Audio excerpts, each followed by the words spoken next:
Ассалаумағалейкум, құрметті YouTube көрермендері. Желіде бірінші байлық денсаулық YouTube арнасы сіздермен бірге болу бізге қуаныш. Бүгінгі тақырыпта біз аллергияның не екенін, оның ағзада қалай жұмыс істейтінін және оған не себеп болатынын өте қарапайым тілмен қарастырып кетеміз. Және әйгілі доктор Эрик Бергтің емделу жолдарын ұсынамыз. Ақпаратты барынша қысқада нұсқа әрі қарапайым тілмен түсінікті қып жеткіземіз. Сондықтан аяғына дейін көреміз. Ал әуелі арнаға жазылып қазақша влогты қолдап кетейік. Себебі халықтың көбісі бейнероликтерімізді арнаға жазылмай көреді екен. Аллергия бұл иммун жүйесінің қателесуі. Адам ағзасында иммундық жүйе бар. Ол бізді бактериялар, вирустар, паразиттер сияқты нағыз қауіптерден қорғайды. Бірақ кейде бұл жүйе қателесіп, еш зияны жоқ заттарға дұшпан сияқты шабуылдайды. Мысалы, гүл тозаңына, тағамға, соның ішінде жаңғақ, сүт, жұмыртқа сияқты, және шаңға немесе үй жануарының жүніне.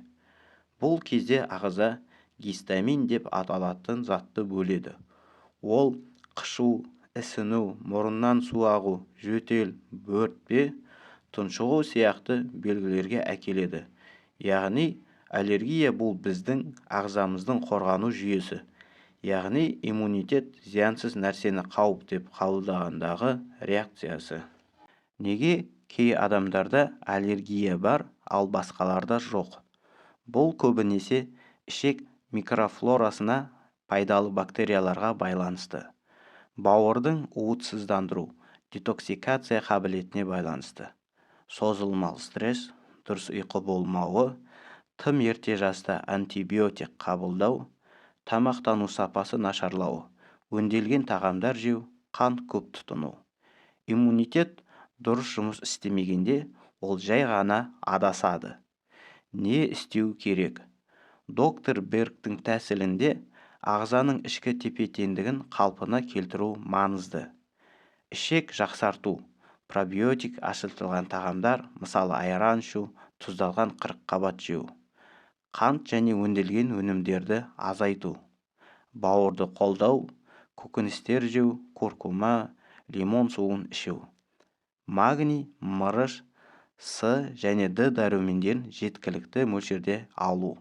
Сапалы ұйқы мен стрессті азайту. Аллергия бұл иммун жүйесінің шамадан тыс әрекеті.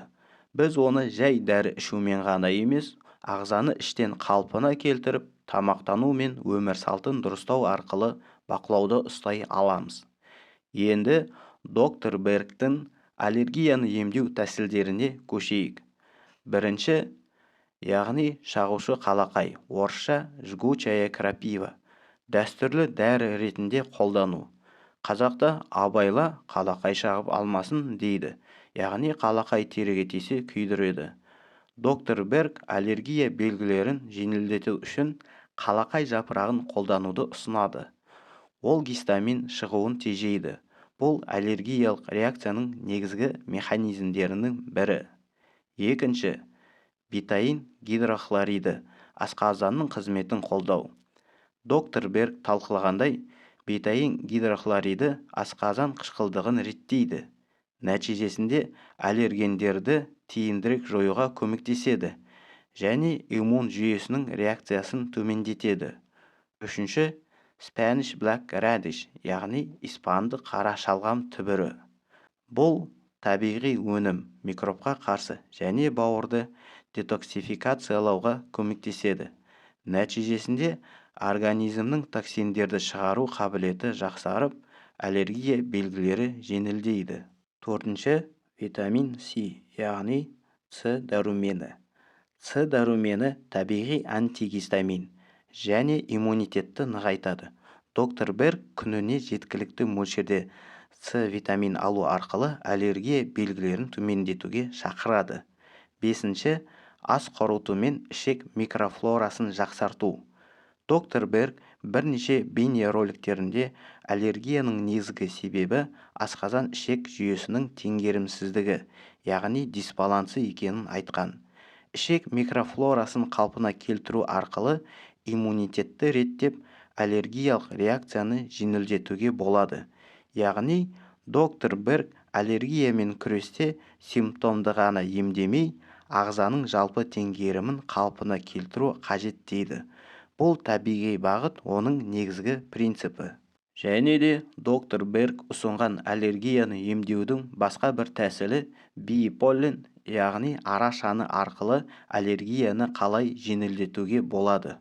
Биполин бұл арашаны прополис емес, табиғи антиинфламатор, қабынуға қарсы иммун жүйесін күшейтеді. Доктор Берг оны маусымдық аллергия, яғни гүл тозаңынан болатын ринит кезінде аллергиялық реакцияларды жеңілдету үшін қолдануға болады дейді.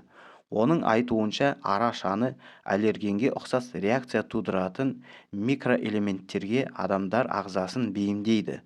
Бұл иммундық жүйені сыртқы тозаңға тыныш қосуды үйретеді. Рецептік иммунотерапияға ұқсас.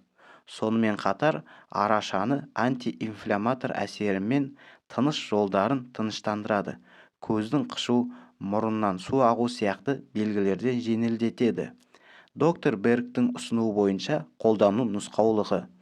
Жергілікті таза арашанын таңдаңыз. Химикаттан тазартылған, жергілікті арадан алынған болу маңызды. Әуелі ағзаның үйрену мақсаты үшін аз мөлшерден бастаңыз. Мысалы, жарты шай қасық. Аллергия маусымынан 2-4 апта бұрын бастау ұсынылады. Әр күн сайын біртіндеп дозаны көбейтуге болады, бірақ шамадан тыс қолданудан аулақ болу керек.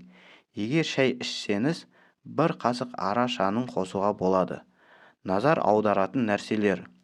Егер ара өнімдеріне сезімталдық болса, мысалы, бал, ара шақса, қолданбаған дұрыс, себебі жанама реакциялар дамуы мүмкін. Жүктілік пен емізу кезінде және балаларға қолданар алдында дәрігермен міндетті түрде кеңесіңіздер. Доктор Эрик Бергтің айтуы бойынша арашаны бұл иммунотерапия принципіне негізделген табиғи ынталандырушы.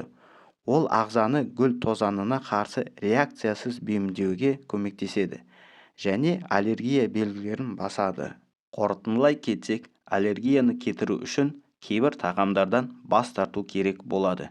Әсіресе шекер, яғни қант, және қанты көп өнімдер, кола, өңделген шырын сусындары және өңделген тағамдар, чипсы, кириешки, шұжық, яғни колбаса, ақ нан, өңделген ақ ұн және көп қант қосылған өнімдерден бас тарту. Сонымен қатар іш құрылыстарын, яғни ағзаларды тазарту, балансты түзеу, стресстерден аулақ болу және уақытында ұйықтау, айран мен көк шай ішу ұсынылады. Осымен құрметті көрермендер, доктор Эрих Бергтің аллергияны емдеу тәсілдерін келтірдік. Егер де осы ақпарат сіздерге пайдалы болса, ұнаса, бұл видеоға лүпіл басамыз, пікір жазып қалдырамыз, жақындарымызбен бөлісеміз және арнаға жазыламыз. Сіздермен бірге болған бірінші байлық денсаулық YouTube арнасы. Арнаға жазылуды ұмытпаймыз. Бай қуатты болайық.